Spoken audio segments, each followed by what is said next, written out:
우리는 지난 시간에 현재의 고난과 장래의 영광에 관하여 살펴보았습니다. 그리스도인이 이 세상에서 가장 고급적으로 사는 방법은 무엇일까요?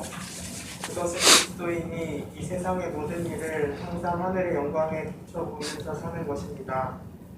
왜냐하면 우리가 이 세상의 모든 일을 영원하고 완전하고 절대적인 기준인 하늘의 영광에 비춰볼 때만 이 세상의 모든 일의 진정한 가치를 평가할 수 있기 때문입니다. 이것이 그리스도인이 이 세상에서 겪는 모든 고난을 이기는 비결입니다.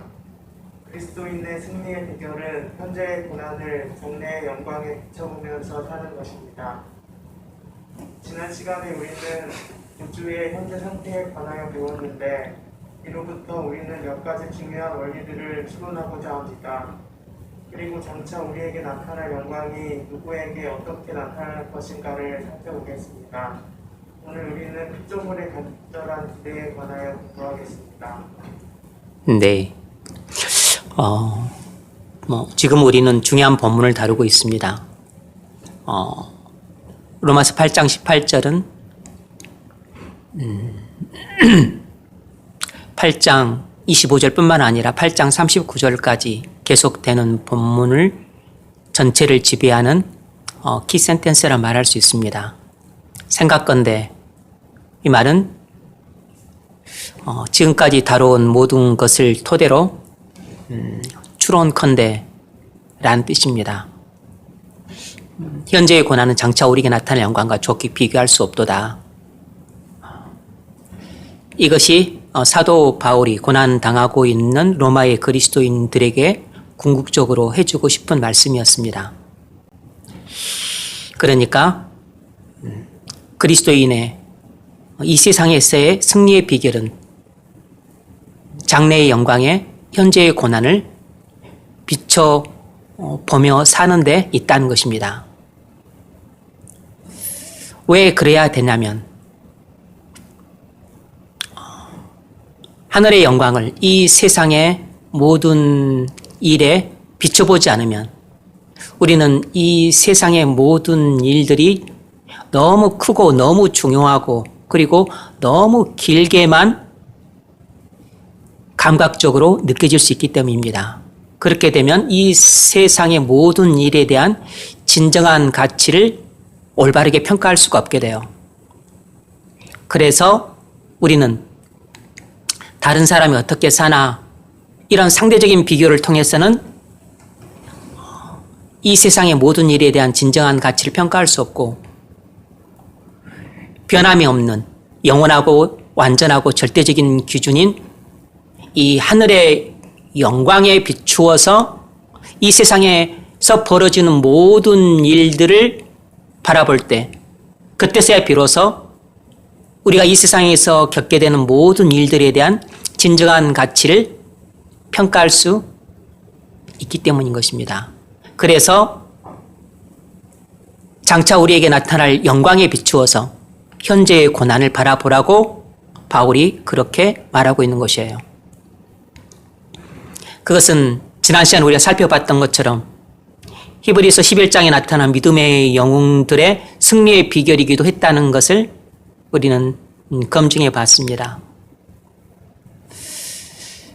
그러므로 어떤 위대한 성도든지 간에 이 세상에서 하나님을 위해 죽도록 충성하는 삶을 살 수 있었다면 그 사람의 그런 승리의 비결은 다른 데 있었던 것이 아니고 바로 하늘의 영광을 바라보면서 이 땅을 살았기 때문에 이 땅의 그 출세와 성공과 그 안정된 삶에 현혹되지 않고 그것들을 가볍고 사소하고 그리고 잠시로 여기면서 모든 유혹들을 떨쳐내고 또 죄를 이겨내고 그리고 여러 가지 고난들을 이겨내면서 승리하는 삶을 살 수 있었다는 것입니다. 이것이 사도 바울이 고난당하고 있는 로마의 그리스도인들에게 그 고난을 승리할 수 있는 현실적인 비결을 알려주고 있는 것입니다. 동시에 히브리서 기자도 심한 박해와 고난 가운데 있는 히브리 교회의 성도들에게 알려주었던 승리의 비결도 사도 바울의 승리의 비결과 다르지 않았습니다. 똑같았어요. 그러므로 이것은 사도 바울 개인이나 히브리서 저자의 개인의 견해가 아니고 바로 성경의 교훈인 것입니다.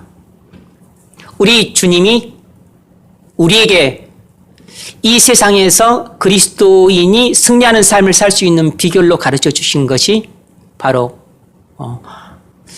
영원하고 완전하고 절대적인 기준인 하늘 영광의 빛에 비추어서 이 세상의 모든 것들을 바라보며 사는 것이라고 가르쳐주고 있는 것입니다.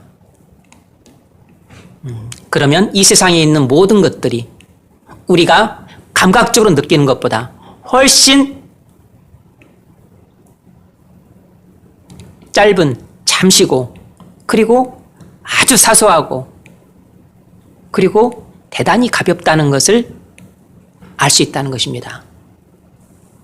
우리가 감각적으로 느끼는 것이 진실이 아니고 영광에 비추어서 바라볼 때 올바르게 평가된 것이 진실이라는 것입니다. 감각적으로 느끼는 것은 실은 현실이 아니고 가짜인 것이고 진실은 영광의 빛에 비추어 봤을 때 올바르게 평가된 가치가 진실이라는 것이에요.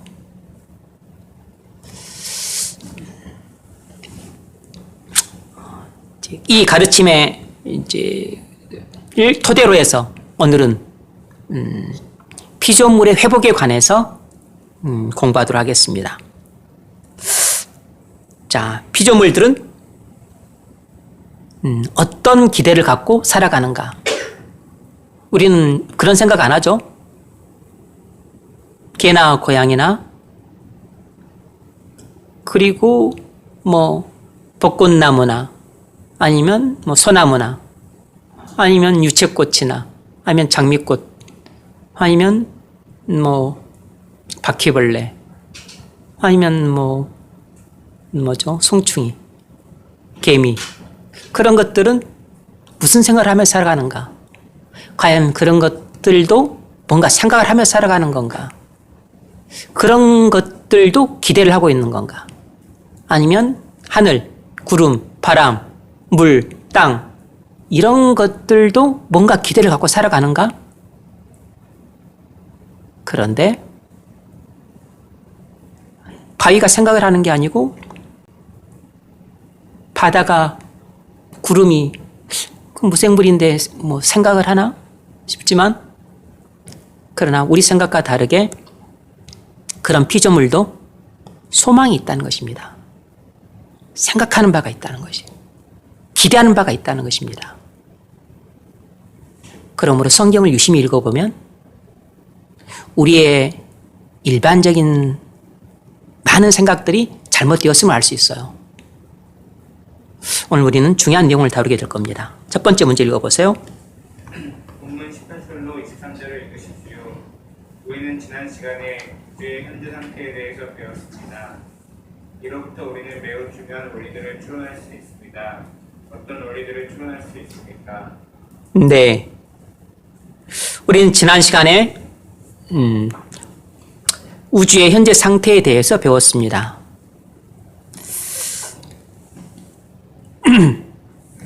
이로부터 우리는 어떤 원리들을 추론할 수 있는가? 자, 한 4가지를 크게 말할 수 있는데 첫 번째는 세상의 상태는 진화론으로 설명될 수 없다는 것입니다. 세상의 상태는 결코 진화론으로 설명될 수 없다는 것이에요. 진화론은 무엇을 주장하죠?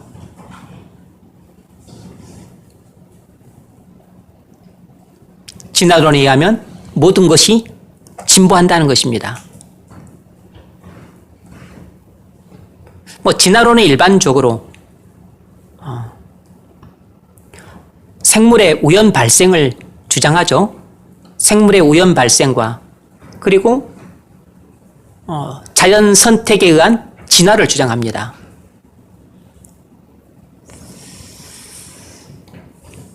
그래서 모든 생물은 계속 진화 단계에 있기 때문에 점점 더 발전해 가고 있다는 것입니다.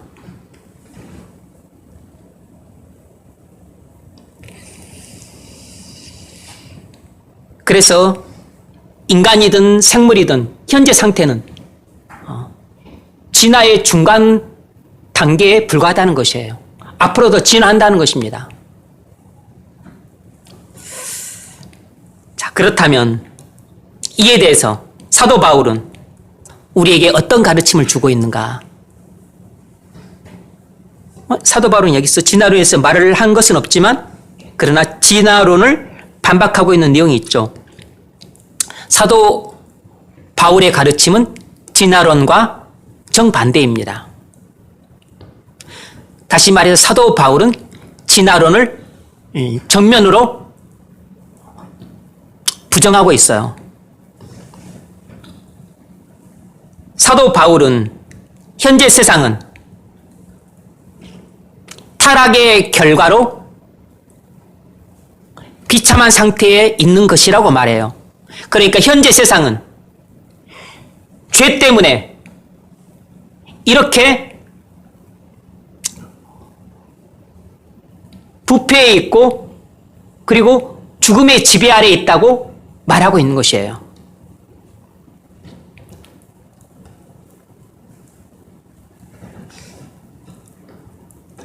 그런데 진화론은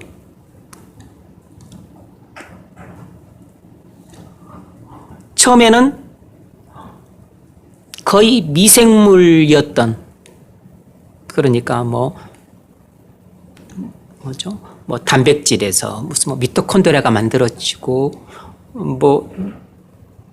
그리고 나서 거기서 합성이 일어나서 그렇게 해서 이제 미생물이 나오고 거기서 이렇게 이제 진화를 하는 거죠. 그래서 절체 뭐가 되죠? 미생물에서 어류가 되나요? 이렇게 해서 이제 인간으로 진화를 한다는 것이에요. 점점 하등 동물에서 하등이면 상등인데 이렇게 저등 동물이라고 해야지 맞죠. 원래는 저등 동물에서 고등 동물로 이렇게 진화를 한다는 것입니다. 그래서 포유류가 맨 나중에 나오고 인간이 맨 나중에 등장을 하잖아요. 이것이 진화론적 관점입니다. 그러니까 우리는 점점 더 위로 올라가는 진화의 중간 단계에 있는 게 아니라 진화론에서 말하는 것처럼 시간이 지나면 지날수록 모든 생물들은 더 훌륭해져 가요. 모든 기능이 더 뛰어나게 되고 그리고 더 우등해지고 그리고 더 고등생물이 되어가는 것입니다. 진화론은. 원래 인간은 과거에 유인론이었다고 주장을 한 거잖아요. 유인은. 그 전에는 이제 포유류도 아니고 또 다른 동물이었던 거죠. 그러니까 아예 원조로 가게 되면 우리는 완전 미생물에서 나온 것이고. 그런데 사도 바울의 가르침은 그게 아닌 거죠. 모든 것은 원래 완전한 상태에서 출발을 해서 죄로 말미암아 타락함으로 점점 하향하는 그런 상태가 되었다는 것입니다. 그래서 현재 상태가 되었다는 것이에요. 이것이 모든 피조물에 대한 올바른 이해예요. 그러니까 사도 바울의 가르침과 진화론의 가르침은 정반대인 겁니다. 진화론은 원래는 생물도 아니었죠. 그냥 어떤 유기물질에서 아모니아가 가득한 상태에서 전기 스파크가 일어나가니까 그게 단백질이 되고 거기서 뭐 미토콘드리아가 나오고 뭐 그렇게 원래 그냥 무생물 유기물질에서 미생물 생물이 나오고 그래서 거기서 이제 하등 동물로 그리고 이제 점차 고등 동물로 나갔다는 거죠. 그래서 이렇게 점점 진보해 갔다는 것입니다. 이것이 진화론적 입장이에요. 그러니까 모든 인간과 생물과 우주는 시간이 가면 갈수록 점점 진보하는 것입니다. 그러니까 시간이 갈수록 이 세상은 소망이 있는 것이에요. 그러나 이건 사도 바울이 가르친 뿐만 아니라 성경의 가르침은 이것과 정반대입니다. 진화론과 정반대예요. 원래는 하나님이 완벽하게 창조하셨어요. 그런데 인간이 죄를 지음으로 저주를 받아서 인간이 부패하게 되고 그래서 모든 피조물도 저주를 받아서 다 부패하게 되고 그래서 죽음에 이르게 되었다. 그래서 인간과 모든 피조물의 현재 상태는 고통 속에서 신음하고 있는 이 비참한 상태다. 이것이 성경의 진단이에요. 그러니까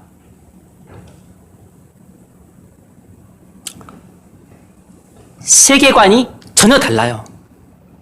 진화론적 세계관과 성경적 세계관이 정반대인 것입니다. 여기는 아주 미물에서 출발해서 이렇게 점점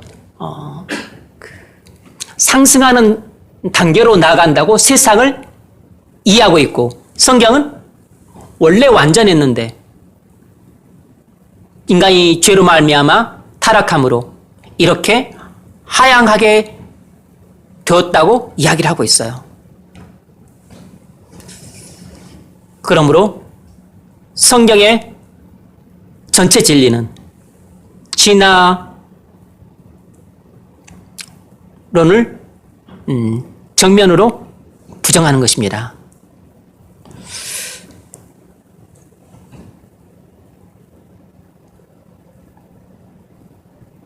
그래서 현재 모든 피조물의 상태는 인간의 죄 때문에 인간에게 내린 형벌의 일부로 모든 피조물이 저주를 받은 결과예요. 하나님께서는 죄의 결과로 인간에게서 만물의 영장으로서의 지위를 빼앗았을 때 그 죄가 주는 유익도 빼앗은 것입니다. 그래서 피조물도 저주에서 피조물도 부패와 사망의 지배를 받게 한 것이에요. 그래서 피조물이 원래 만물의 영장이었던 인간의 말을 더 이상 듣지 않는 것입니다. 인간이 죄를 지어 타락하기 전에는 만물의 영장이 있기 때문에 모든 피조물들이 전부 인간의 지시를 받았어요. 그래서 말에 순종을 했습니다. 코끼리야 이리 와라. 그럼 이리 오고 저 물건 저기다 갖다 놔라. 그럼 갖다 놓고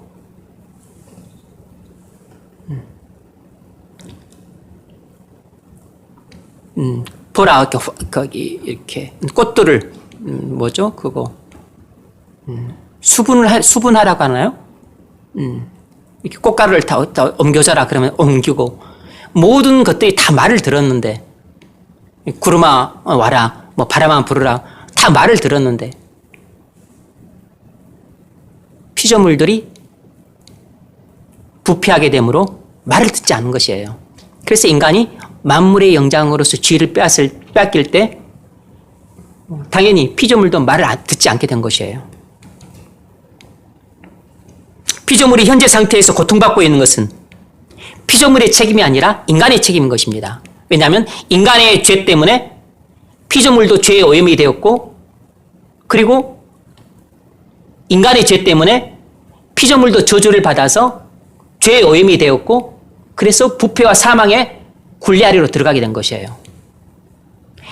피조물이 이렇게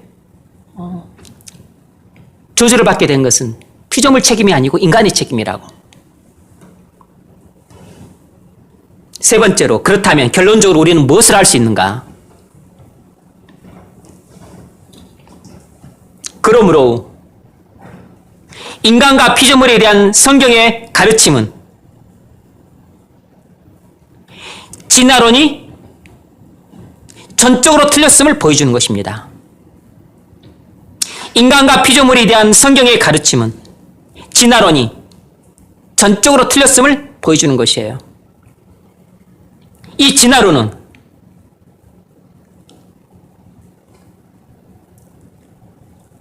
지금까지 세상의 모든 영역에서 인류의 사상에 가장 큰 영향을 미치고 있는 이론입니다. 큰 가설이에요, 가설. 아직 제대로 온전히 입증되지 않은 가설이라고. 그런데 이것을 확신하고 맹신하는 과학자들의 무리가 셀 수 없을 만큼 많아요.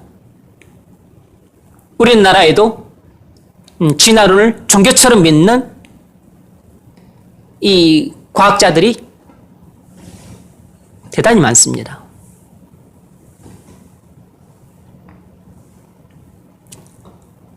사도의 가르침은 진화론이 천적으로 거짓이고 허구라는 것을 보여주고 있는 것입니다. 이 로마서의 가르침뿐만 아니고 창세기의 가르침, 그리고 구약과 신약, 성경 66권 전체가 진화론은 순 거짓말이고, 그리고 완전한 허구고, 그리고 사단이 배후에서 조종하는 사악한 가르침이라고 말을 하고 있는 것이에요. 진화론이 진리라면 성경은 폐기 처분돼야 됩니다. 진화론과 성경은 절대 양립할 수 없어요.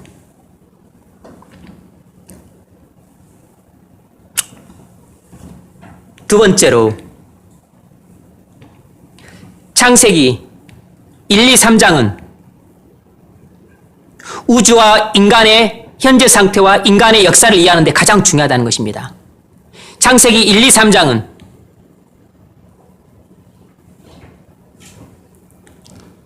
우주와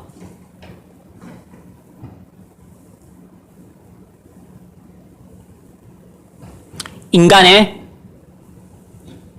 현재 상태와 인간의 역사를 이해하는 데 가장 중요한 근거가 된다는 사실입니다.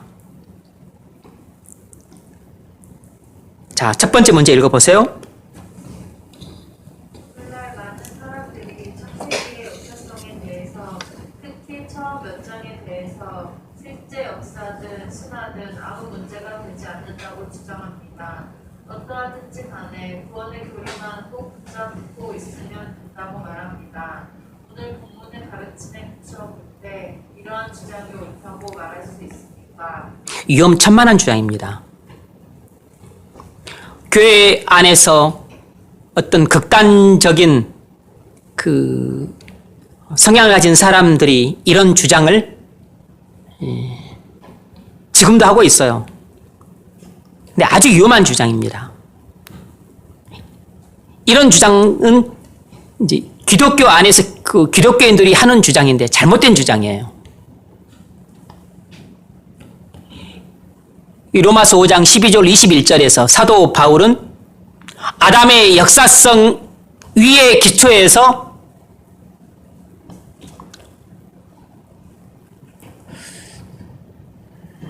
기독교의 사활이 걸린 연합교리를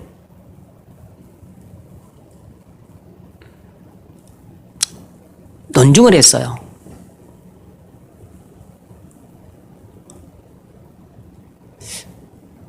다시 말하면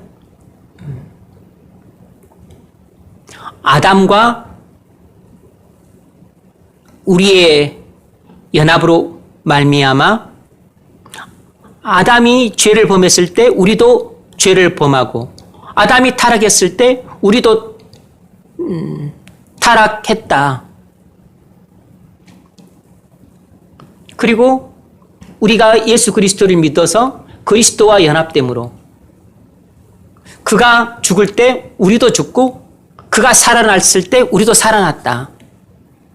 그러므로 그가 부활했으므로 우리도 장차 부활하게 될 것이다. 라는 이 기독교의 생명과 같은 연합교리를 아담의 역사성 위의 기초에서 도출해낸 것입니다. 그런데 아담이 실제 역사적 인물이 아니고 그냥 신화에 불과하다면 기독교의 이 핵심 진리들은 전부 허구의 기초에서 만들어 놓은 진리에 불과한 것입니다. 그러면 허구의 기초에서 만든 진리는 더 이상 진리가 아닌 거죠. 그냥 그것은 하나의 이론에 불과한 것입니다. 이론은 믿을 수 없는 것이에요.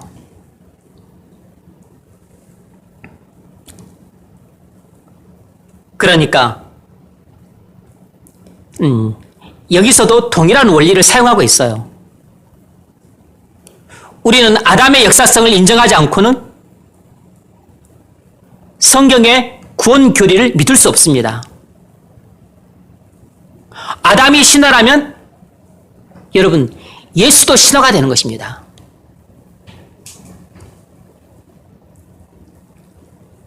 아담이 실존하지 않았다면 예수가 실존했든 안 했든 그건 아무런 의미가 없는 것이에요. 아담이 없는 예수는 존재 의미가 없는 것입니다. 아담이 없는데 예수님이 십자가에서 죽으시는 게 뭐가 필요해요? 아니 아담이 범죄에서 타락하지 않았는데 예수님이 우리를 위해서 십자가에서 죽으시는 게 뭐가 필요하냐고. 아담이 실제 역사라야만 예수님도 실제 역사로서의 의미를 갖는 것입니다. 아담의 죄와 타락이 실제 사실이기 때문에 모든 피조물의 죄의 오염과 부패도 사실일 수밖에 없는 것이에요. 왜 꽃은 시드냐고, 왜 동물들은 죽습니까? 왜 나무도 병들어 죽죠? 왜 만물은 다 부패를 하냐고. 물도 부패를 해요.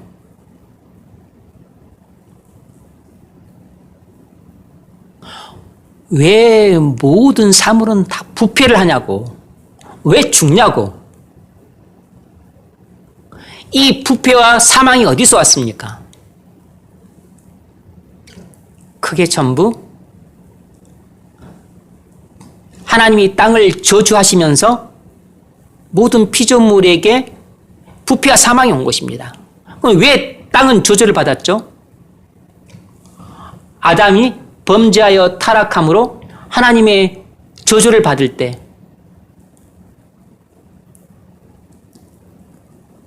땅으로부터 얻는 유익도 하나님이 빼앗기 위해서 땅을 저주하셨던 것입니다. 땅은 모든 피조물을 대표하는 거죠.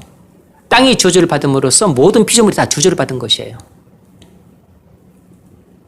그래서 모든 피조물의 이 부패는 바로 아담의 타락 때문에 온 것이에요.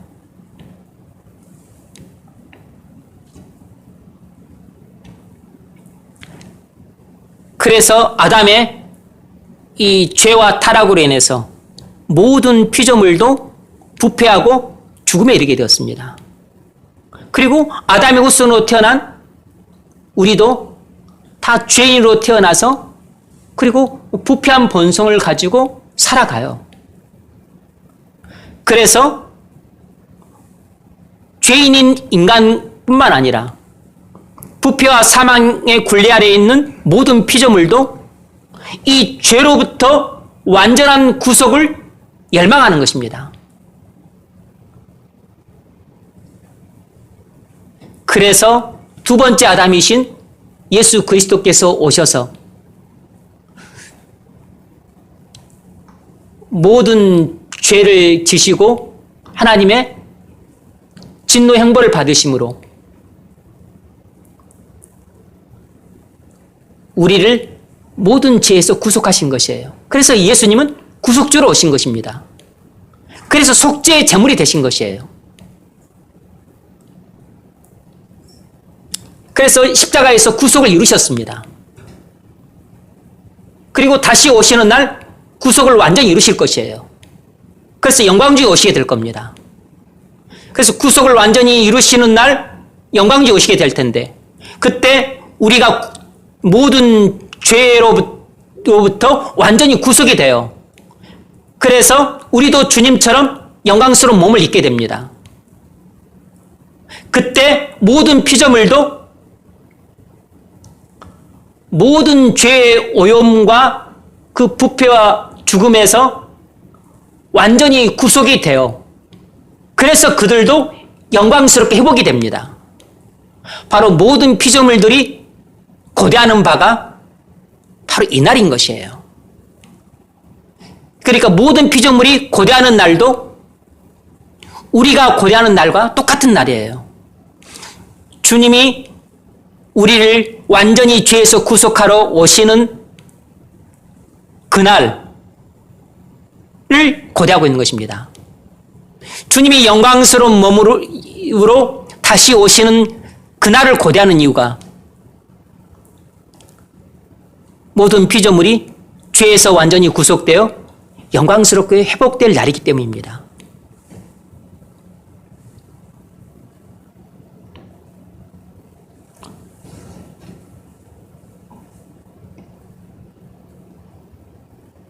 결론적으로 우리는 뭘 알 수 있는가?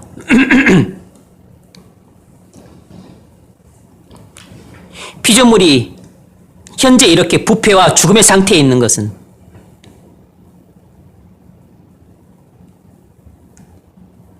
하나님께서 땅을 저주하셨기 때문이에요.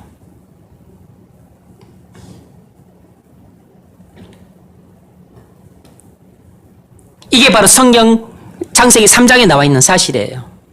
창세기 3장 몇 절이었죠? 그러므로 성경의 역사성을 완전히 인정할 때만 기독교 진리를 믿을 수 있는 것입니다. 성경의 역사성을 부인하는 순간부터 기독교 진리는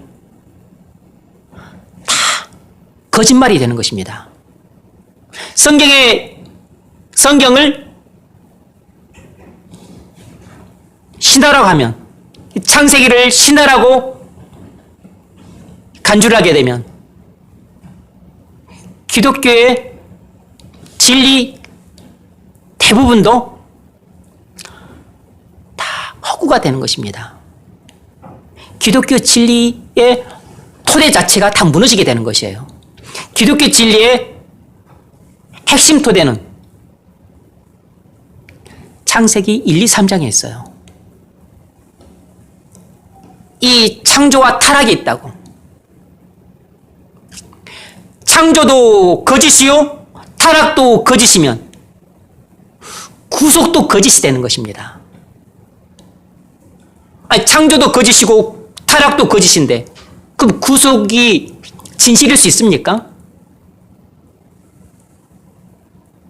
그건 논리적으로 불가능한 것입니다. 그런데 성경의 역사관이 뭐예요? 하나님이 세상을 창조하셨는데 인간이 타락했다. 그래서 하나님이 인간과 온 세상을 이 타락으로부터 구속하실 것이다 라는 거잖아요. 이 창조와 타락과 구속이 성경의 역사관이에요. 다시 말하면 성경의 세계관이라고. 성경의 세계관은 창조와 타락과 구속이라고. 그런데 진화론적 세계관은 이와 정반대예요. 우연 발생해서 자연 선택을 통해서 모든 생물은 진화한다는 것입니다. 그러니까 시간이 지날수록 온 우주는 더 소망이 있는 것이에요. 그러나 성경의 세계관은 이 상태에서는 100만 년이 지나도 아무 소망이 없다는 것입니다. 오직 예수님이 다시 오시는 그날에만 소망이 있다는 것이에요. 그런데 진화론적 세계관은 이 세상 자체에 소망이 있다고 보는 겁니다. 그러니까 낙관주의가 나오는 것이에요.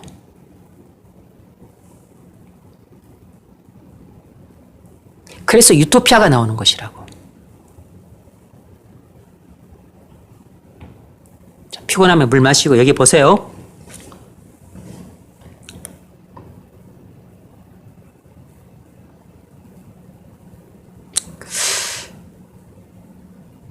자, 세 번째로 우리는 이 오늘 본문을 통해서 뭘 알 수 있는가? 세 번째는 진화론은 인간과 피조물과 우주 그 자체에 소망이 있다고 본다는 것입니다. 진화론은 인간과 피조물과 우주 그 자체에 소망이 있다고 본다는 것이에요.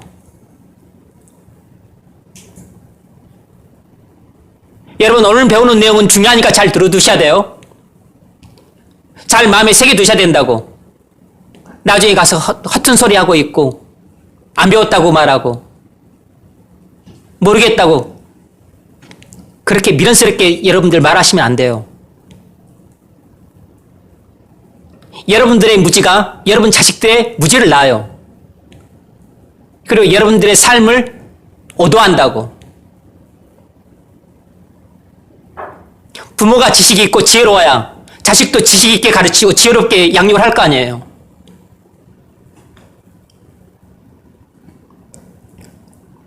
부모가 지식과 지혜가 없어가지고 어리석게 대처하고 그리고 무지스럽게 살면서 자식들은 똑똑하고 야무지길 바라십니까?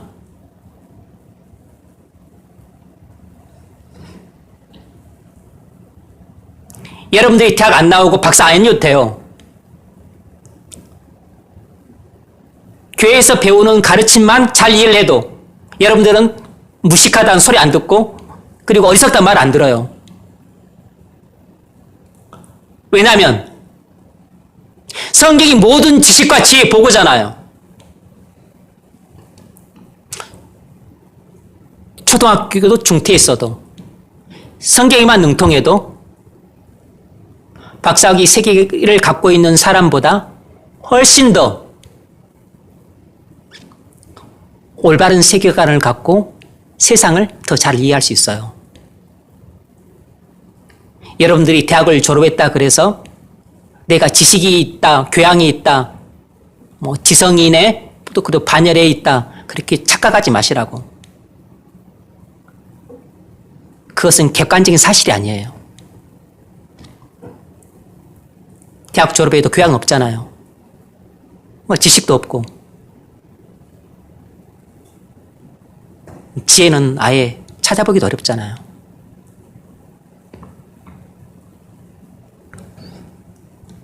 이런 것을 세상에서 가르쳐 줍니까? 여러분들이 학교 과학 시간에 배우셨어요? 교회가 아니면 누가 가르쳐 줍니까? 성경이 아니고서 어디서 배웁니까?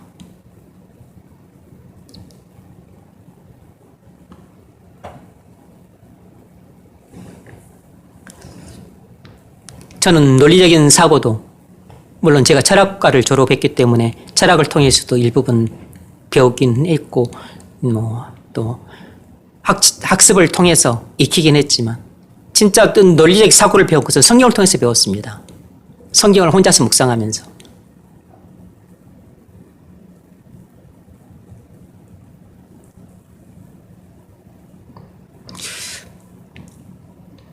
진화론은, 그래서 여러분 어렵게 일과를 마치고 왔으니까 피곤하죠. 아침부터 일찍 일어나서 일하고 또 진력을 빼고 왔으니까. 그래서 졸음이 오는 것은 생리현상이 어쩔 수 없지만 그래도 잘 이겨내 보도록 하십시오. 와서 그냥 습관적으로 눈 감고 졸면 여러분 세수하러 왔다가 물만 마시고 가는 산토끼처럼 예배하러 왔다가 그냥 앉아만 있다가 가게 되는 거잖아요. 그럼 너무 너무 참 허망하잖아요. 허망하다고. 여러분들이 예배에 참석했으면 꼭 한 가지를 하고 가야 됩니다. 반드시 하나님이 내게 말씀하셨다. 음성은 듣고 가야 돼요. 예배를 참석했으면 반드시 2시간 내내 참석을 했든 1시간밖에 참석을 못했든 하나님을 만나고 가야 된다고.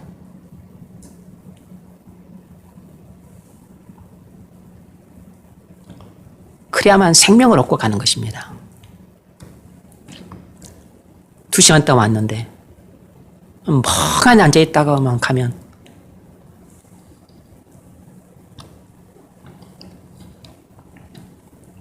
그건 여러분이 더 다운이 돼요. 더 침체가 된다고. 그래서 그런 결기를 가지고 예배에 참석하셔야 돼요. 성경은 진화론의 이러한 생각에 대해서 어떤 견해를 피력합니까? 성경은 이런 주장을 부정해요. 진화론은 어떤 관점을 갖고 있다고 그랬죠? 인간에 대해서, 피조물에 대해서, 우주 그 자체에 대해서 소망이 있다고 본다 그랬습니다. 그럴 수밖에 없다 그랬잖아요. 아니 무생물에서 생물이 나왔고 그리고 저등동물에서 고등동물로 진화, 발전, 성장하고 있으니까 이것은 시간이 지나면 지날수록 점점 더 상황이 나아지는 것입니다. 제가 나중에 한 1000만 년 살게 되면 제가 앞으로 1000만 년 뒤로 어떻게 변화될지 몰라요. 응? 막 머리가 10개가 달려서 슈퍼컴퓨터가 될지, 팔이 한 12개가 달려서 못하는 일이 없을지.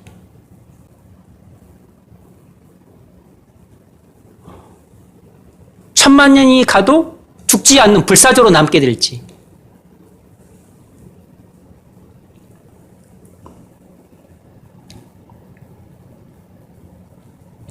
성경은 시간이 지남에 따라서 사물과 사람과 환경이 개선될 것이라는 생각이 잘못되었다고 지적합니다. 그러니까 진화론적인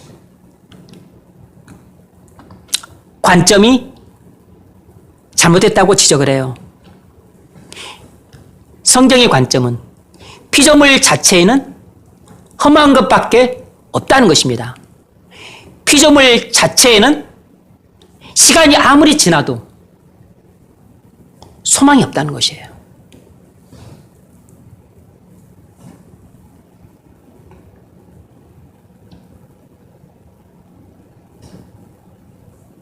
이것이 성경의 세계관입니다. 인간은 시간이 지나도 변하지 않아요. 그러니까 세상도 시간이 지나도 본질적으로 하나도 안 변해요. 그래서 소망이 없는 것입니다. 두 번째로, 일반적으로 과학은 진화론의 이러한 생각에 동조를 하고 있습니까? 과학이 진화론의 이런 생각에 일반적으로 동조를 할 것처럼 보이죠. 물론 동조를 하는 부분도 많이 있지만, 그러나 큰 흐름은 아닙니다, 여러분. 과학도 진화론의 이런 그 사고에 동조하지 않아요. 과학조차도 모든 우주가 멸망을 향해 나가고 있다고 말합니다. 과학조차도 모든 우주가 멸망을 향해 나가고 있다고 말해요. 놀랍게도 이 마틴 로이드 존스 목사님도 연력학 제2법칙을 예로 드시더라고. 연력학 제2법칙이 가장 중요한 증거 가운데 하나예요. 연력학 제1법칙은 질량 보존의 법칙이잖아요. 이 법칙은 엔트로피 증가의 법칙입니다. 엔트로피라는 것은 보통 무질서라고 그렇게 제가 이해를 하고 있는데, 우주 안에 있는 모든 사물은 시간이 지나면서 무질서도가 증가한다는 것이에요. 제 이해가 맞는지 모르겠는데, 우주 안에 있는 에너지 총량은 시간이 지나면서 점점 줄어든다는 거죠. 그 대신에 쓸 수 없는 에너지, 무질서도가 더 증가한다는 거죠. 맞습니까?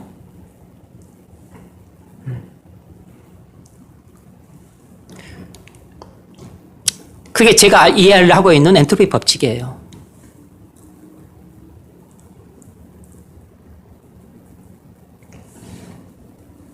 따라서 모든 생물들이 점점 더 진화해 가고 있다는 이런 진화론적인 생각은 일반적인 과학의 관점과 달라요.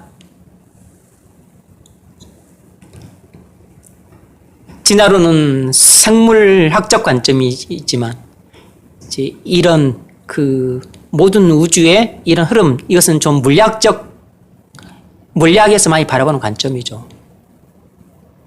어쨌든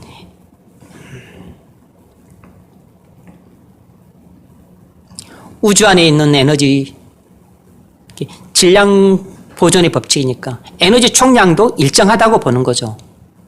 그런데 시간이 지나면서 에너지는 계속 쓰니까 가용 에너지는 줄어들고 불가용 에너지만 늘어나는 거죠. 불가용 에너지를 엔트로피로 본다면 그게 점점 증가하는 것입니다. 그래서 가용 에너지는 줄어들고 그에 비해서 불가용 에너지는 무질서도는 이렇게 증가를 하는 거죠.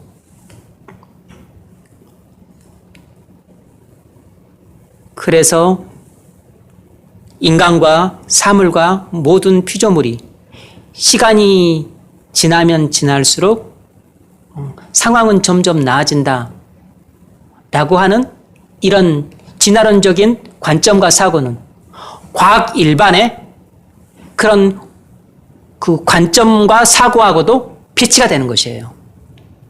과학 일반의 사고는 모든 우주는 멸망을 향해 가고 있다라는 것이에요. 왜냐하면 에너지가 증가를 하는 게 아니고 에너지가 감소를 하니까. 그러니까 우주의 끝에는 결국 에너지가 다 쓸 수 없는 에너지가 제로가 되는 거죠. 쓸 수 있는 에너지가 제로가 되는 거죠. 그리고 엔트로피로가 완전히 딱 만땅이 돼서 우주가 종말이 오는 것입니다. 그것이 일반 과학의 관점이에요.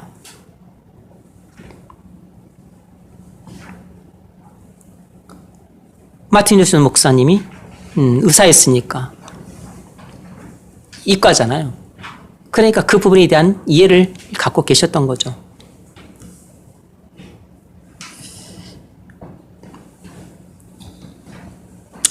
그래서 뿐만 아니라 진화론은 성경 전체의 그 진리와도 정반대가 돼요.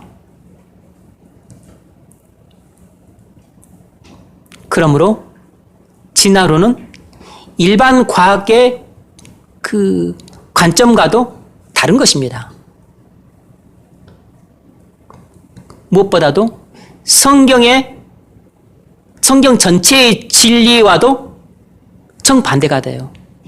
따라서 진화론은 그냥 찰스 다윈의 그럴듯한 허구에 기반한 가르침인 것이에요. 그리고 보다 궁극적으로는 그 배후에 사단이 있어서 그를 조종함으로 나온 악한 가르침입니다. 찰스 다윈의 이 종의 교훈이라는 책이 나온 이후로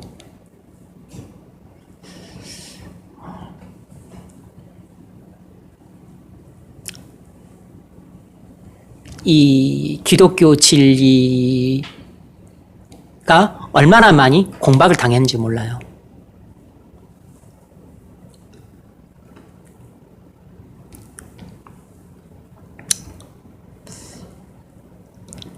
세 번째로, 결론적으로 우리는 뭘 알 수 있는가?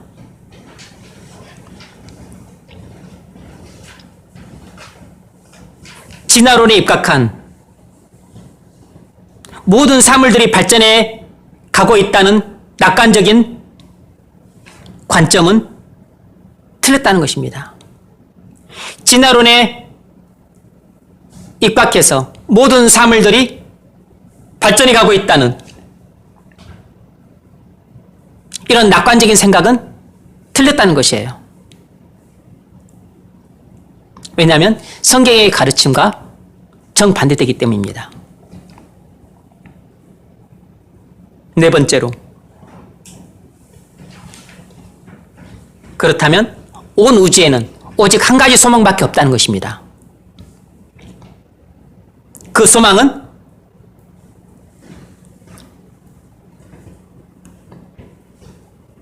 오직 하나님께 있다는 것이에요.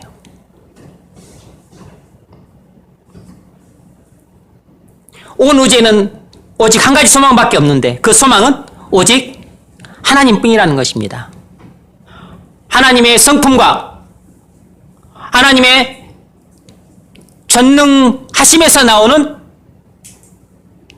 그 계획만이 인간과 모든 피조물의 소망이 될 수 있다는 것이에요.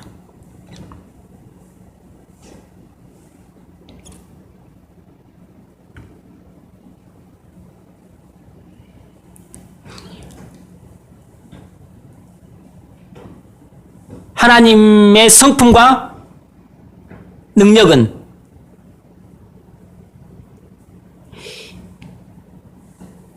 현재 인간의 상태와 현재 이 세상의 상태를 절대로 그대로 내버려 두지 않으실 것이라는 것입니다.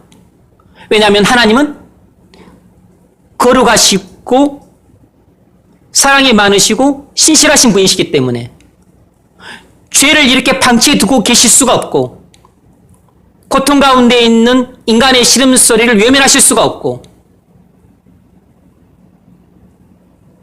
그리고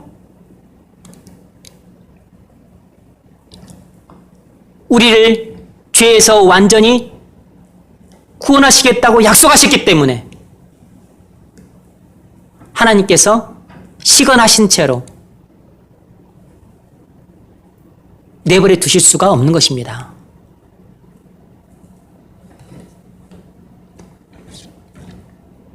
그래서 하나님은 신실하시기 때문에 언약하신 대로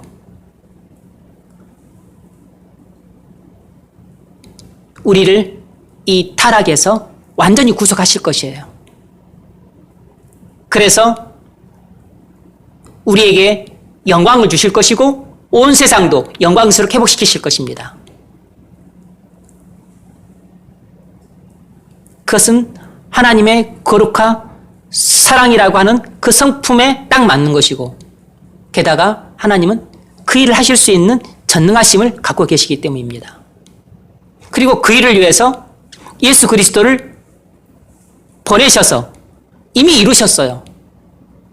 지금도 이뤄가고 계시고 다시 오셔서 이제 완전히 매듭을 짓게 될 것입니다. 다시 오셔서 완전히 매듭질 일만 남아있는 것이에요. 그래서 종말의 끝이 가까운 것입니다.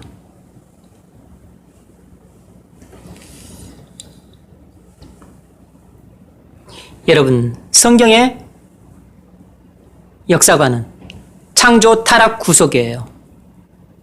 이것이 언뜻 보기에는 왜 창조를 해서 타락을 했을까? 안 했으면 좋았을 텐데. 그러면 우리가 구속받고 자시고 할 것도 없는데. 이렇게 생각을 하게 되면 이런 그 성경의 세계관이 너무 고통스럽고 절망스럽게 보여요. 근데 사실 아닙니다.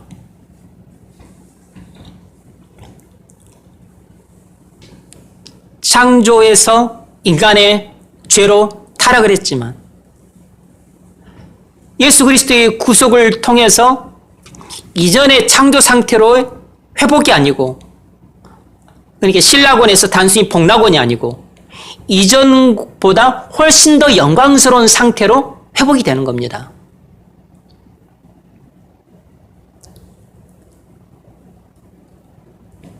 창조 때에도 복된 나라였지만, 그러나 이 구속된 하나님 나라는 지복의 나라예요. 지극히 복된 나라라고. 그러니까 아담이 살았던 낙원보다 훨씬 더 영광스러운 나라인 겁니다. 그래서 진화론을 통해서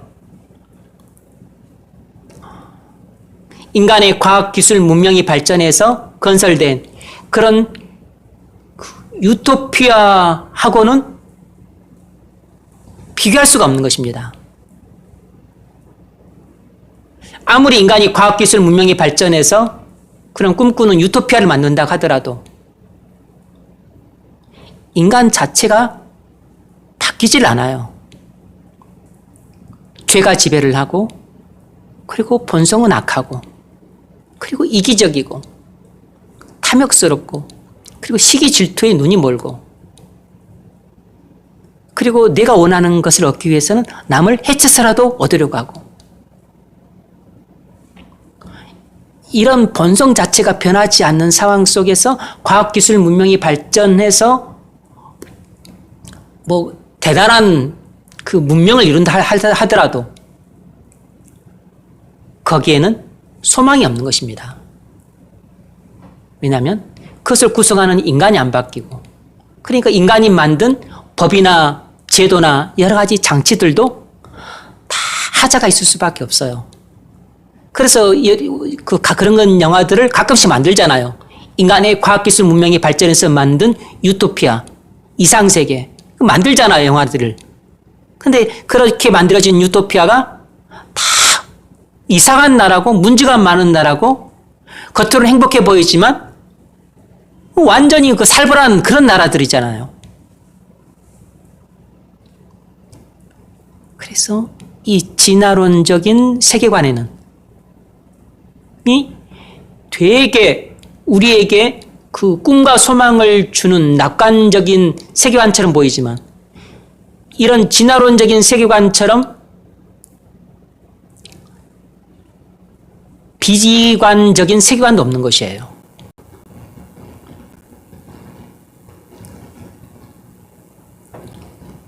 이 상태에서 지금 우리가 살고 있는 상태에서 여러분들이 죽지 않고 천년을 산다고 생각해 보십시오. 여러분 좋겠습니까? 응? 여러분 천년을 살고 싶으세요?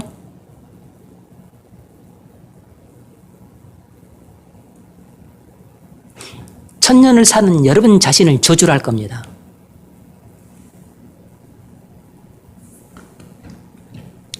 이런 상태에서 천년을 사는 것은 그냥 요절하는 것보다 훨씬 더 저주스러운 일이에요.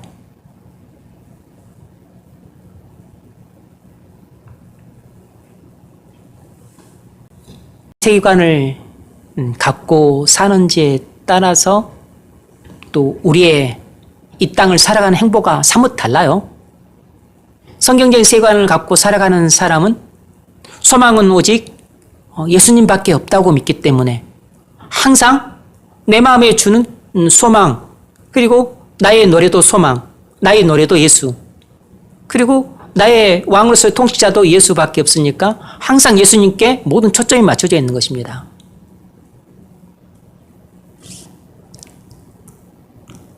그렇게 살지 않는 사람은, 교회를 다니는데 그렇게 살지 않는 사람은 가장 어중이 떠중이들이에요. 세상 사람들은 그냥 과학기술 문명 발전해서 병이 안 걸리고 코로나 같은 건 나타나도 다시 또 퇴치해서 좀 더 60 살다가 80 살면 좋은 거고 100살 살면 더 좋은 거고 그리고 또 빠르게 움직일 수 있는 날아다니는 차도 생기고 하면은 몰고서 뉴욕도 가고 하와이도 가고 좋지 뭐. 그렇게 살아가는 사람은 그 나름대로 인생이 또 재밌어요. 왜냐하면 세상에서 즐거운 대로 살면 되니까. 그런데 이런 교회는 다니는데 성경적인 세계관도 갖고 있지 않은 사람은 세상에도 못 끼고 교회도 못 끼요. 어중이 떠중인 것입니다. 이 사람은 마음 둘 데가 없는 사람들이에요.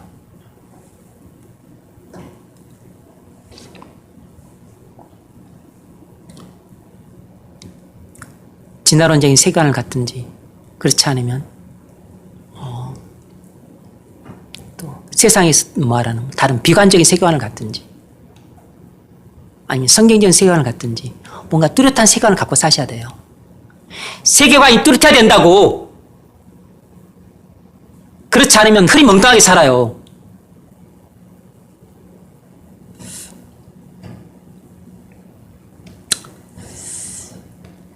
여러분들이 성경을 잘 배우셨으면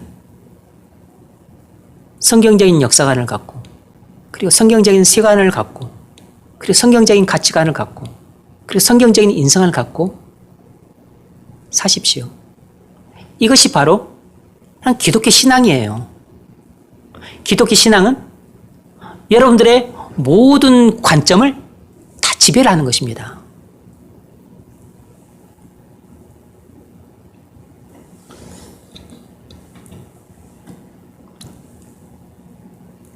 기독교 신앙은 여러분의 모든 사고를 다 지배해요.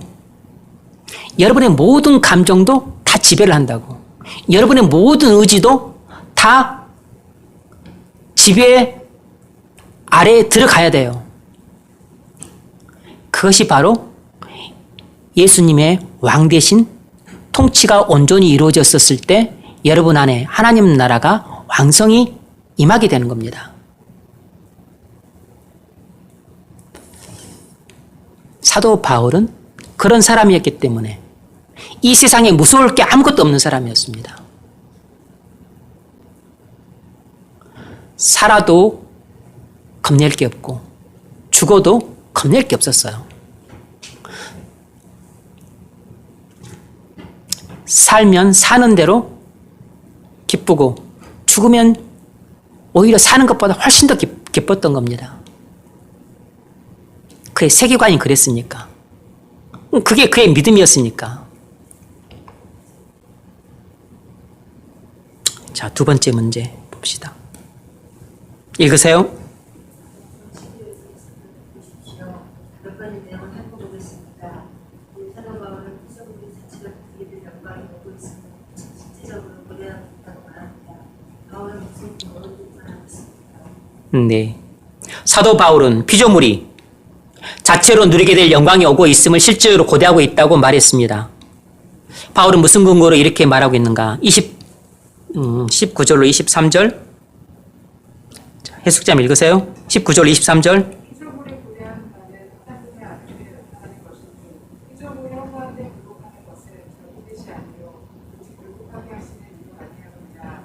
그 바라는 것은 피조물도 서머지게 부르는 행함되어 하나님의 자녀를 영원히 자녀에 되는 것입니다. 피조물이 다 이제까지 함께 탄식하며 함께 고통을 겪고 있는 것을 우리가 아느니라. 그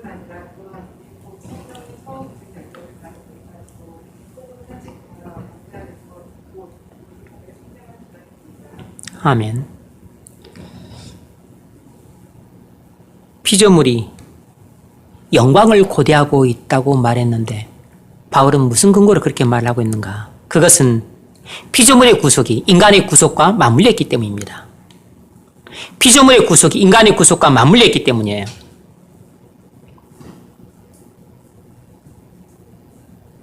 인간이 죄를 지어 타락할 때 피조물도 죄에 오염되어 부패하게 되었습니다. 즉 인간이 범죄의 저주를 받을 때 피조물은 인간 때문에 저주를 받은 것이에요. 그래서 피조물은 우리가 영광의 몸을 입게 될 날을 고대하고 있어요. 왜냐하면 인간이 죄에서 구속받아 영광의 몸을 입게 될 때 피조물들도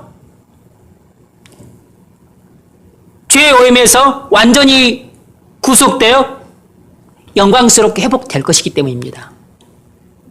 그래서 피조물들은 하나님의 자녀들이 영광스러운 몸을 입고 나타나게 되는 날을 손꼽아 기다리고 있는 것이에요. 그 절을 19절 21절이 말합니다. 읽으세요.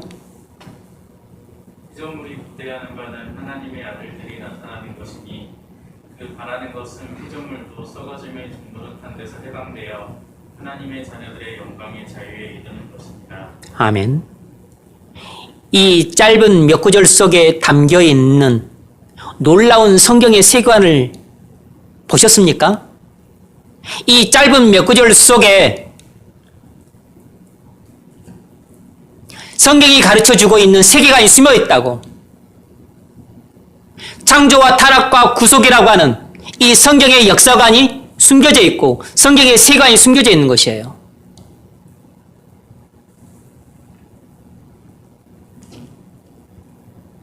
이런 것들을 여러분들이 아직 지력과 총명이 왕성한 젊은 시절에 잘 배워두어서 이것이 여러분들의 그 기독교 신앙으로 여러분 마음속에 깊이 뿌리를 내려야 앞으로 여러분 삶을 살아가는 데 있어서 여러분들의 신앙적인 관점을 제공해 줄 것 아닙니까? 여러분들의 모든 사고를 지배하고 감정과 그리고 행동을 지배하는 그 근원이 될 수 있잖아요. 그리고 이런 세계관과 역사관을 갖고 있어야 나중에 자식들을 지도할 때도 그리고 가르칠 때에도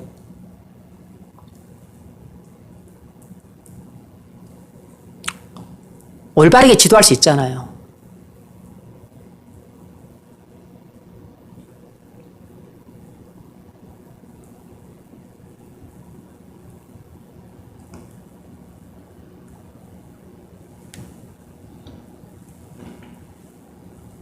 이 세상의 학문들 중에 죄의 오염이 되지 않은 학문들은 없지만 특히나 성경의 가르침과 상당히 거스르고 반대되는 그런 학문들이 유독 있음을 좀 아셔야 돼요.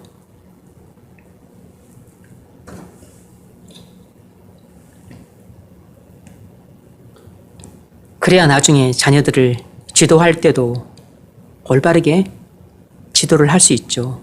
진로를 지도할 때도. 부모가 무지하고 어리석으면 어떻게 자식들을 바른 길로 지도를 합니까?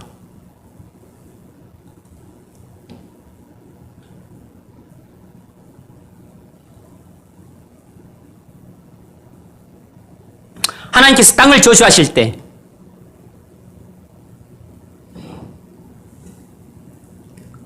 다시 말해서 피조물을 저주하실 때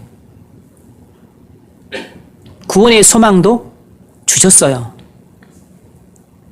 그래서 이 창세기 3장의 역사가 성경의 구원 교리를 이해하는데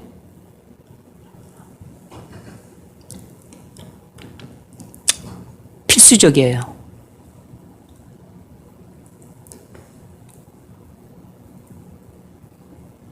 피조물은 사람에게 매여 있습니다. 그래서 사람에 대한 구원이 약속되어 있다면 자동적으로 피조물에 대한 구원도 약속되어 있는 셈이에요. 사람이 회복되면 피조물도 회복되게 되어 있습니다. 두 번째 문제 읽으세요. 본문 22절 읽으십시오. 모든 피조물이 함께 탄식하며 함께 고통하고 있다는 말은 무슨 의미입니까? 네, 이거 설명하면 그냥 기니까 간단하게 이야기하겠습니다. 피조물 전체가 더 나은 상태로 탄생하려고 노력하는 과정이 있다는 것입니다. 피조물 전체가 더 나은 상태로 탄생하려고 노력하는 과정이 있다는 것이에요. 어떤 주석은 이렇게 해석하기도 합니다. 모든 피조물이 함께 탄식하며 함께 고통하고 있다. 그러니까 악어의 눈물 생각하시면 됩니다. 악어가 얼룩말을 잡아먹을 때 너무 맛있는데 그래도 지가 막 또 아프다고 우니까 눈물 흘리잖아요. 그래서 그 포식동물이 그 먹이를 잡아먹을 때 자기는 이렇게 고통 주고 싶지 않은데 고통을 줘야 되니까 이 동물들도 속으로 고뇌를 한다는 것이에요. 실제 주석이 이렇게 주석을 하는 경우가 있어요. 이게 실제 주석입니다. 근데 그런 뜻이라고 보기는 어렵고, 왜냐하면 앞뒤 문맥이 안 맞기 때문에. 사자가 양을 잡아먹을 때 잡아먹어야 되나? 속으로 그들도 고뇌를 한다는 것이에요. 그럴듯하지만 문맥에 맞지 않은 해석입니다. 성경에는 궁극적으로 피조물의 상태가 달라질 것이라고 약속하고 있어요. 하나님은 피조물을 회복시킬 겁니다. 그래서 하나님의 구원 계획만이 인간과 피조물에게 유일한 소망을 줄 수 있습니다. 그 하나님의 계획이 뭐죠? 창조, 타락, 구속이라는 계획입니다. 이미 창조하셨죠? 타락 끝났죠? 구속도 끝났습니다. 그러나 아직 끝나지 않았어요. 구속 진행 중입니다. 1차 구속 끝났어요. 결정적인 구속 끝났다고. 현재 구속 진행 중입니다. 주님 다시 오시게 되면 구속이 완전히 끝나요. 구속이 끝나는 날 세상 역사도 끝나는 것입니다. 그래서 모든 하나님의 자녀들과 모든 피조물이 다 영광에 이르게 되는 것이에요. 물론 하나님을 대적했던 사단의 자녀들은 전부 지옥불이 던져지게 될 것이고, 하나님의 자녀들은 영광을 회복되고, 그리고 그때 모든 피조물도 죄에서 회복되어 영광에 이르게 될 겁니다. 지금 우리가 다루고 있는 부분은 이 피조물의 회복에 관한 부분이에요. 신약 성경은 3가지 동시문의 주제를 갖고 있다고 그랬습니다. 5권은 예수님은 하나님의 아들 그리스도다라는 주제를 강조하고, 그리고 신약의 모순 서신서는 언약 백성들의 삶에 대해서 교훈하고 있다 그랬습니다. 예수님이 하나님의 아들 그리스도이심을 믿는 그리스도인들의 삶에 대해서 가르치고 있다 그랬어요.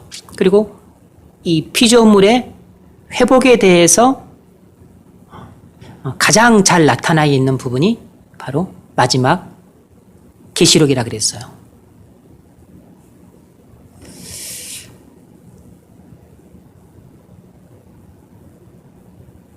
세 번째 문제 읽으세요. 23절을 읽으십시오. 구속받은 사람들이 기다리고 있는 것을 피조물이 역시 기다리고 있습니다. 왜 그렇습니까?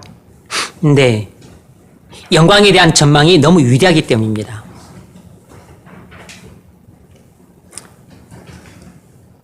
장래에 나타날 영광이 너무 아름답고 찬란하고 그리고 위대하기 때문이에요. 그래서 그리스도인들도 영광을 기다리고 모든 피조물도 영광을 기다리고 있는 것이에요.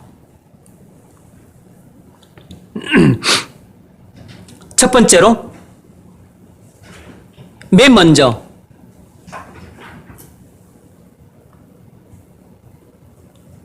이 위대한 영광이 예수님께 드러나게 될 겁니다.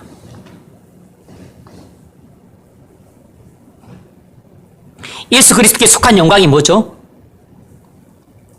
변화선상에서 잠시 암시를 해줬습니다.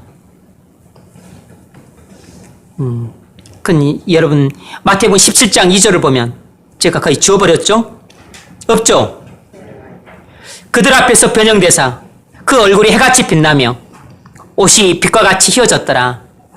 변화산상에서 잠시 영광스러운 모습을 입었던 것을 이 베드로, 요한, 야고보가 봤어요. 햇빛보다 더 밝은 영광스러운 빛이 그때도 잠시 비쳤던 겁니다.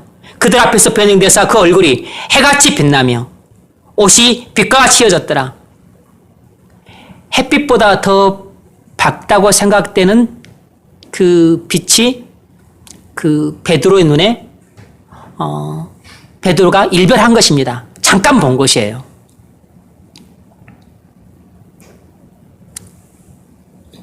그래서 부활해서 영광 중에 계신 주님은 실제로는 햇빛보다 더 밝은 그런 빛으로 두르고 계세요. 그래서 이렇게 썩고 부패한 육신의 몸을 가지고서는 이런 육신의 눈을 가지고서는 영광 중에 계신 주님을 뵐 수가 없어요. 이게 감당이 안 되기 때문에.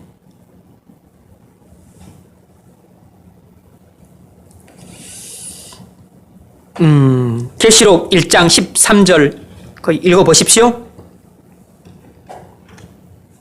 그때 사이에 인자 같은 이가 발에 끌리는 옷을 입고 가슴에 빗띠를 띠고 네, 이것은 사도 요한이 반모섬에서 주일에 환상 가운데 보았던 영광 중에 계신 주님의 모습이에요. 영광 중에 계신 주님의 모습을 이렇게 묘사를 하고 있어요. 읽으세요. 그의 머리와 털의 흰기가 흰 양털 같고 금 같으며 그의 눈은 불꽃 같고 그의 발은 풀무에 달려난 빛난 주석 같고 그의 음성은 많은 물소리와 같으며 그의 오른손에 7별이 있고 그의 입에서 좌우에 날성 검이 나오고 그 얼굴은 해가 힘있게 비치는 것 같더라. 내가 볼 때에 그의 발 앞에 엎드러져 죽은 자 같이 되매 그가 오른손을 내게 얹고 이르시되 두려워하지 말라. 나는 처음이요 마지막이니. 아멘. 결론은 이것입니다. 영광 중에 계신 예수님이 얼마나 휘황찬란한 그 빛 가운데 계셨는지 사도 요한이 그 모습을 보고 그냥 꼬꾸라져 버렸어요. 그래서 죽은 자처럼 혼절해 버렸습니다. 쳐다볼 수가 없었고 그리고 그 햇빛보다 더 밝은 영광의 빛을 그의 현재 육신의 눈으로는 감당할 수가 없었어요. 그래서 마치 죽은 자처럼 혼절해 버린 것입니다.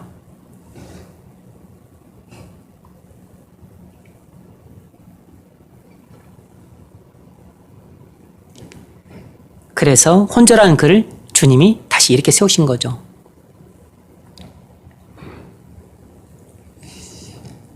이것이 바로 이 위대한 영광이 예수님께 이미 주어졌죠.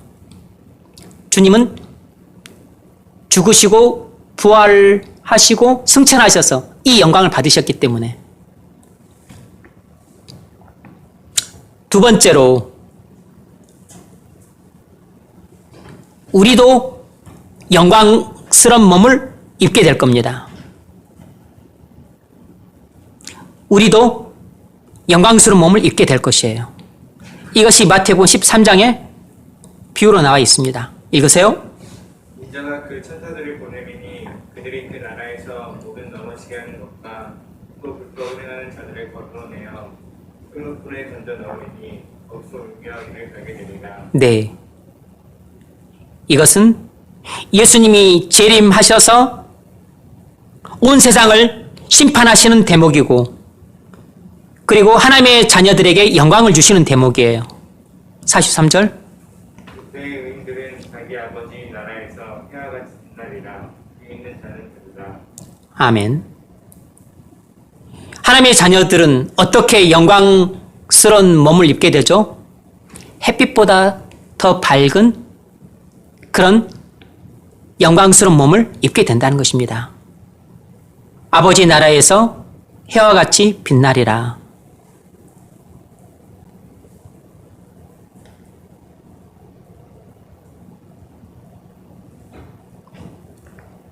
그래서 해와 같이 빛나는 주님의 모습이 우리에게도 똑같이 해당이 되는 것입니다. 주님이 햇빛보다 더 밝은 영광의 몸을 입은 것처럼 우리도 봤던 그대로 햇빛보다 더 밝은 영광스러운 몸을 입게 될 것이라는 것이에요. 사도 요한이 환상 중에 봤던 그 주님의 영광스러운 몸과 같은 몸을 우리도 입게 될 것이라는 겁니다.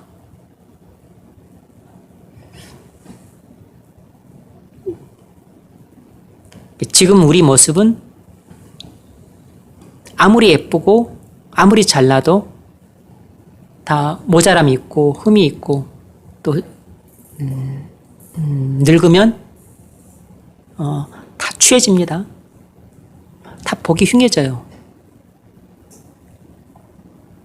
근데 너무 슬퍼할 필요 없습니다.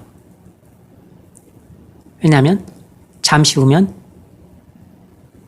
햇빛보다 더 밝은 영광스러운 몸을 입게 될 것이니까. 그걸 생각 안 하면 늙는 게 저주인 것입니다.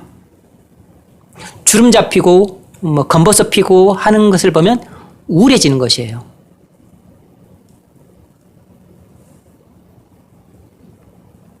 세 번째로, 영광이 모든 피조물에게도 나타날 것이라는 겁니다. 영광이 모든 피조물에게도 나타난다는 사실입니다.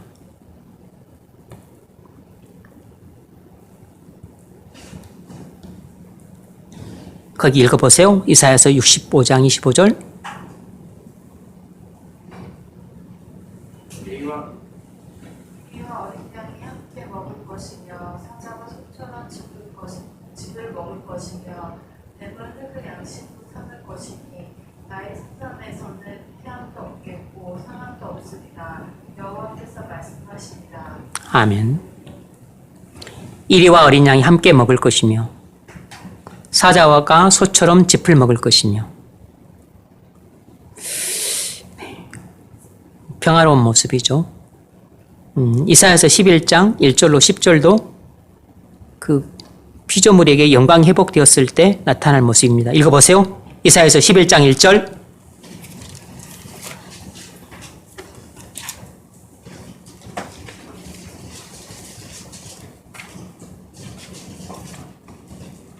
이새 그에서 한 싹이 나며 그 뿌리에서 한 가지가 나서 결실을 걷고 그의 위에 여호와의 영, 곧 지혜와 총명의 영이요 모략과 재능의 영이요 지식과 여호와를 경외하는 영이 강림하시리니. 네.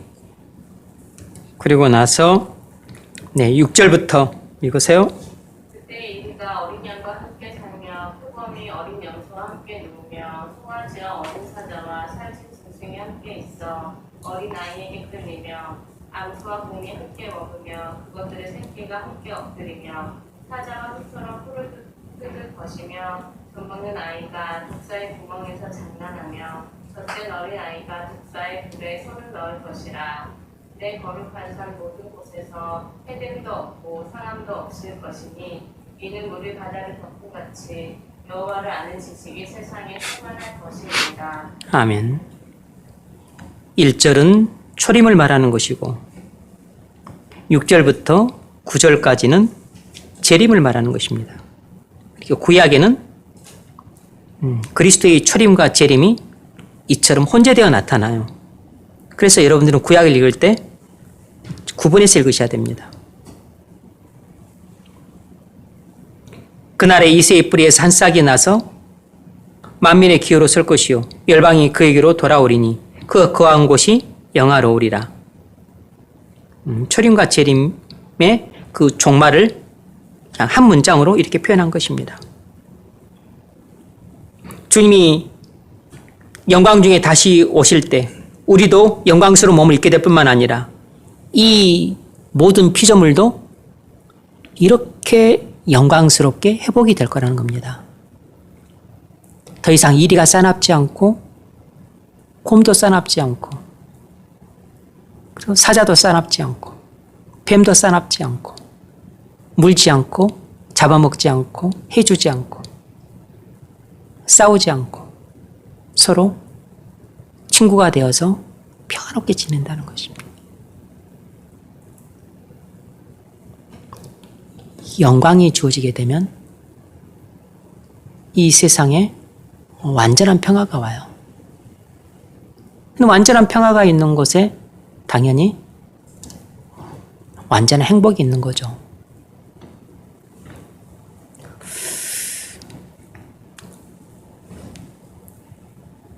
하나님이 우리에게 약속하시는 삶이 이런 삶입니다.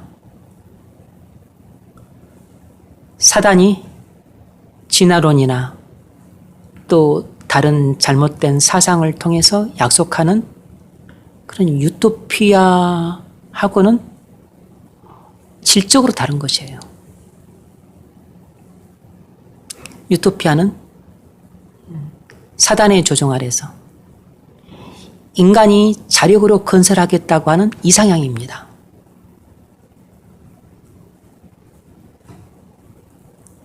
근데 인간이 건설해봤자 그 나라는 죄와 사망이 지배하는 나라예요. 조금 더 편할 수는 있고 조금 더 잘 먹을 수는 있어도 그러나 고통과 슬픔이 떠나지 않는 나라입니다. 그러나 하나님 나라는 고통과 슬픔과 눈물과 애곡함이 완전히 사라지는 나라예요. 그래서 영영한 희락과 그리고 완전한 평화와 그리고 영원한 안식이 있는 나라입니다. 바로 이 나라를 하나님이 우리에게 주겠다고 약속하신 것이 언약이에요. 그러므로 죄와 타락한 우리에게 하나님이 언약하셨다는 사실만으로도 은혜인 거죠. 그래서 하나님이 하시는 언약은 전부 은혜 언약인 것입니다. 그렇게 하지 않으셔도 됐는데 우리에게 하나님이 일방적으로 해주셨으니까 은혜 언약인 거죠. 하나님이 이렇게 하시겠다 계획을 하신 것이에요. 하나님의 성품상 안 지킬 수가 없어. 그리고 하나님이 또 지키실 수 있는 능력도 있어요. 그리고 지금까지 다 지키셨어요. 마지막 남은 것은 재림밖에 없습니다. 지금까지 모든 약속을 다 지키셨는데 마지막 최종 하나 이 남은 재림의 약속을 안 지키겠습니까? 지키실 겁니다. 이것을 믿고 이 재림을 바라보고 살아가는 사람들이 바로 진짜 성도들인 겁니다. 이것이 바로 종말론적 인생관인 것이에요. 바울은 우리에게 여기를 바라보고 그리고 here and now, 지금 여기서 살라는 것입니다. 적용 질문 읽어보세요. 이러한 것들을 보자 얼마나 있으니까 여러분은 매우 힘들고 괴로운 상황 속에 있어서 혹시 너무도 쉽게 차서 절망에 빠지지는 않았습니까? 네. 우리가 어떤 세계관을 갖고 사는가, 어떤 인생, 어떤 역사관을 소유하고 있는가? 우리가 어떤 인생관을 갖고 살아가는가 하는 것은 궁극적으로 우리의 삶을 지배합니다. 결론. 여러분,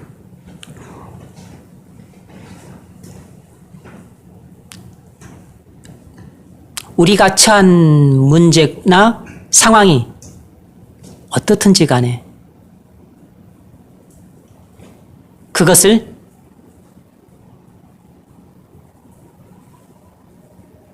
장차 올 영광에 비춰서 꼭 봐야 합니다. 그래야만 지금 내게 직면한 문제나 상황이 어떤 가치를 갖고 있는가를 제대로 평가할 수 있어요. 그리고 그 문제나 상황을 믿음으로 대처할 수 있습니다.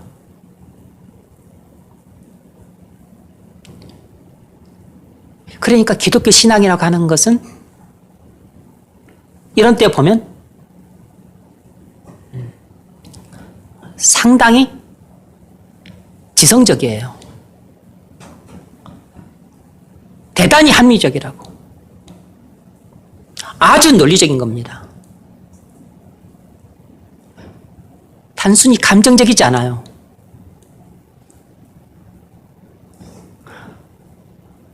대뜸 의지적이지도 않다고.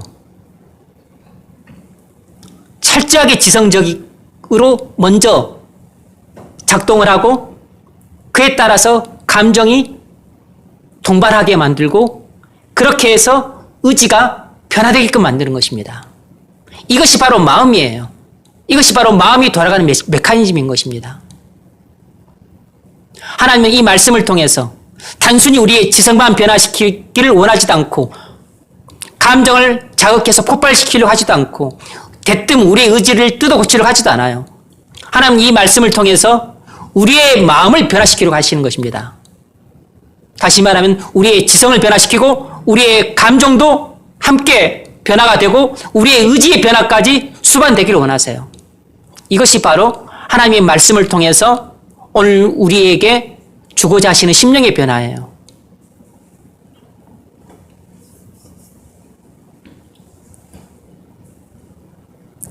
그러나 만일 우리가 이런 말씀이 우리의 마음에 뿌리를 내려서 이 말씀이 우리의 심령을 지배하게 되면 우리의 심령이 새롭게 변해요. 그래서 우리가 오늘 이 시간 이후로부터 이 말씀의 지배를 받는 삶을 살게 되는 거죠. 그때부터 예수님이 말씀으로 나를 지배하시니까 내 안에 하나님의 나라가 새롭게 건설이 되는 것입니다. 이 종말론적인 인생을 가지고 살아가는 새로운 인생으로 살게 되는 것이에요. 그런데 이 말에 귀를 기울이지 않고 나가면서 또 여러분 곁에 들러붙는 사단과 사단 또 조무래기들이 귀에 얹고서 씨알데기 없는 소리다. 그래서 여러분 귀에다 대고 그런 것 가지고 현실적인 문제를 이겨내겠느냐. 네 결혼 문제는 어떻게 하려고. 네 집 문제는 어떻게 하려고. 네 또 앞으로 사는 것은 어떻게 살려고. 그렇게 사단의 말에 귀를 기울여 듣고서 그렇지. 이것을 가지고는 안 되지. 그래서 사단의 말에 여러분들이 동조를 하게 되면 여러분은 침체에 빠지게 돼요. 그리고 기쁨과 평강을 잃게 되고 고통과 슬픔과 우울함 속에 빠지게 됩니다. 만일 우리가 고통과 슬픔과 우울함과 낙심 속에 빠져 지낸다면 그것은 여러분이 하나님 말씀에 귀를 기울여서 그 말씀을 붙잡고 살기보다는 여러분은 의식하지도 못하는 사이에 사단과 악한 영이 찾아와서 여러분에게 들려준 이야기에 귀를 기울이고 동조하고 그리고 여러분이 그 말씀을 따라서 살고 있기 때문에 여러분이 낙심하게 되고 침체하게 되고 우울하게 빠지는 것이에요. 여러분들이 그동안 여러분 귓가에 맴돌던 이런 사단의 이런 속임수를 제거하고 하나님 말씀을 마음에 받고 그리고 그 말씀을 여러분들이 믿음으로 붙잡고 살게 되면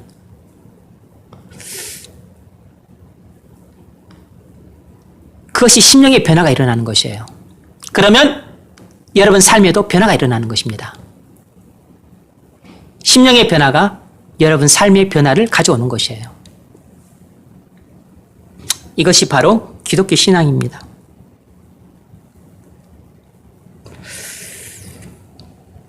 자, 이사야서 60장 15절 읽어보세요. 네, 읽어보십시오. 우리는 내가 버림을 더하며 이렇게 강했으므로 내게로 가는 자가 없었으나 이제는 내가 너를 영원한 아름다움과 대대 기쁨을 주게 하겠다. 내가 이방 나라들을 진격하며 또 마음에 저를 팔고 나 여호와는 내 구원자 내 구속자 영혼을 지속했으니까 내가 금을 가지고 옷을 대신하며 금을 가지고 철을 대신하며 옷으로 나무를 대신하며 철로 불을 대신하며 뼈를 세워 가로로 삼으며 고기를 세워 강목을 삼으니 다시는 강포하는 내 땅에 보이지 않을 것이고 황폐와 파멸이 내 구경 안에 다시는 없을 것이며 내가 내 성벽을 구하니까 내 성벽을 산소리라 부를 것이라 다시는 낮에 내 빛이 되지 아니하며 날도 내게 빛을 비치지 않을 것이고 오직 여호와가 내게 영원한 빛이 되며 내 하나님이 내 영광이 되니 다시는 내게 멈추지 아니하며 우리 다리 물러가지 아니할 것은 여호와가 내 영원한 빛이 되니 내 생명의 날이 할 것이냐 내 백성이 다 어렵게 되어 영원히 하늘을 차지하리니 그들은 내 하심을 가지고 내가 손으로 만든 것으로서 나의 영광을 할 것인지 그 잠에 따라 성경을 읽고 그 양면에 가고 있는 것이라 때가 되면 나이로 가슴이 되리라. 아멘. 주님 재림하셔서 종말이 완성됐을 때 세워지게 될 하나님 나라를 묘사하고 있습니다. 하나님 나라의 영광스러운 장면을 묘사하고 있는 것이에요. 이것이 바로 요한계시록 21장에 나와 있는 모습입니다.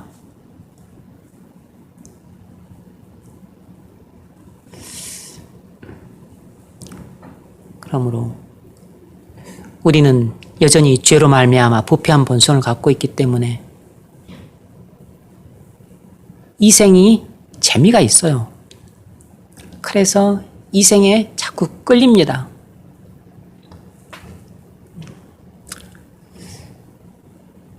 그런데 우리가 말씀을 듣고 그리고 믿음이 자라고 그리고 은혜가 충만해지게 되면 세상의 재미보다 하나님 나라의 재미가 점점 더 커지게 돼요. 그래서 세상의 재미를 이렇게 쫓아내게 됩니다. 그때부터 이제 하나님 나라의 즐거움과 기쁨들이 더욱 풍성하게 열매를 맺게 됩니다.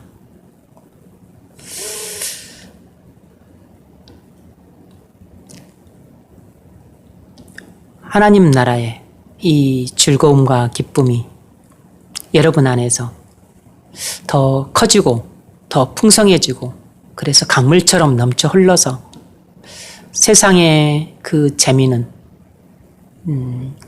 여러분의 눈에도 안 들어오고 또 여러분 마음에 또 유혹도 안 되는 그런 상황이 될 수 있기를 바랍니다. 그것이 죄에 대한 진정한 승리인 거죠. 그래서 예수님의 통치를 받음으로 하나님 나라가 온전하게 임해서 그 하나님 나라가 주는 그 의와 평강과 희락의 기쁨이 또 여러분 안에 충만할 뿐만 아니라 강물처럼 넘쳐 흐름으로 그 기쁨으로 또 살아갈 수 있기를 바랍니다. 그럴 때 비로소 전도가 돼요. 그렇게 살지 못하면 전도하기가 힘들어요. 혹 교회로 데려온다 할지라도 온전히 전도하기 어렵습니다. 그래서 전도는 영적인 싸움입니다. 여러분들이 죄와 세상과 싸워 이길 때 세상도 정복할 수 있습니다. 하나님 나라 기쁨으로 충만해서 또 세상을 정복할 수 있기를 주의 이름으로 축원합니다.